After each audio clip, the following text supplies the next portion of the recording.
So far, we've been running our Pico off of our PC, both by powering the Pico off of it and by running code stored on the computer but running it on the Pico. And this is fine when you're developing code, but most of the time your projects will need to run without a computer. So in this video, we're going to go over how to run code off the Pico itself and how to power the thing. In Thonny, if your Pico is connected and the right COM port is selected, you're able to hit View and then click Files.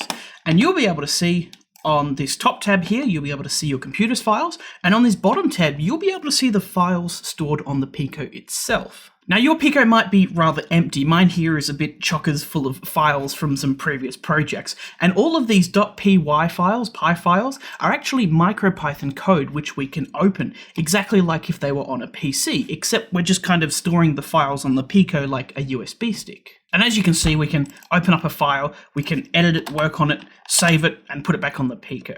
Now, if you see here, I have a file called Main.py, and this is a very special name as it's the file that the Pico will run automatically whenever it is powered on. For example, this USB is not plugged into a computer, just a phone battery bank, and if I plug it in, the LED RGB code works because I've saved it as Main.py. And that's how we run code without the computer. You get it all written up, store it in Main.py, and the Pico will always run that file if it's stored on it. If you want to edit the code, then you can do so by plugging in the Pico, go back into Thonny, open up Main.py, edit it, save it, put it back. As long as it's called Main.py, it's going to run it when it first gets powered on. Super easy. Now we need to power it, and to do that, there are two common ways to do so. The first is the way we've been doing with micro USB, and the second is by connecting our power directly to Vsys. Let's start with the micro USB because it's probably the easiest to do. Very straightforward, plug the micro USB into the Pico, and the other end into some sort of USB power supply, like a phone charger, one of those bricks that you plug into the wall, or a power bank like this. Any 5-volt USB power source that you can charge your phone off, you should be able to power your Pico off quite happily. Something worth noting here is that while power banks are a really great way to easily power your Pico with battery power, they may have some issues doing so. Long story short, the Pico consumes a very, very small amount of power, and many power banks are designed to turn off if they don't sense enough power being drawn from them. It's just a power saving thing. For example, here I've got my Pico plugged in, and if I plug in this, you can see that it powers on, and it's not detecting enough power being drawn, and it shuts off, and it's no longer supplying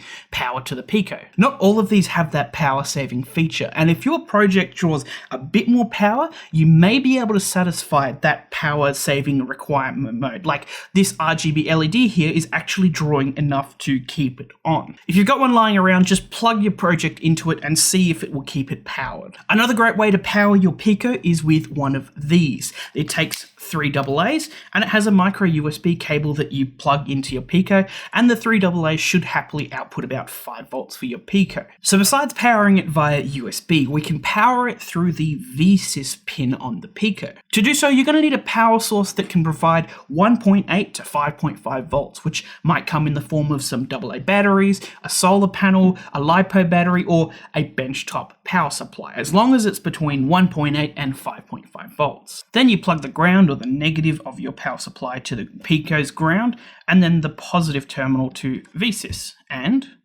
it should power up nicely. Now there is something extremely important to remember here. Do not plug in USB power and Vsys power at the same time because you are most likely going to damage or destroy something. The voltages are probably going to be mismatched and you have voltage backfeeding to a power source, and that's not good. Something will break or go bang. That's why we recommend when using Vsys to power your project, you use a diode for an extra level of protection. Here I am powering Vsys, but between the positive of my power supply and Vsys, I have put a diode, which only allows power to move in one direction. It creates kind of a one-way street for electricity. And if the diode is placed like this, I can safely power it with 2 power sources at the same time. I'd like to repeat, only with this diode here can you power it with 2 power sources at once. Diodes are polar, which means they have a correct orientation. There is a line on one side of the diode. This is the cathode, and it must be connected to the Vsys pin of the Pico. But what diode should you use? Well, a Schottky diode or a general purpose rectifying diode should work as long as it can handle up to 1 amp of forward current. We have one linked in our course page on our website that is suitable for this application. Link in the description for our YouTube audience.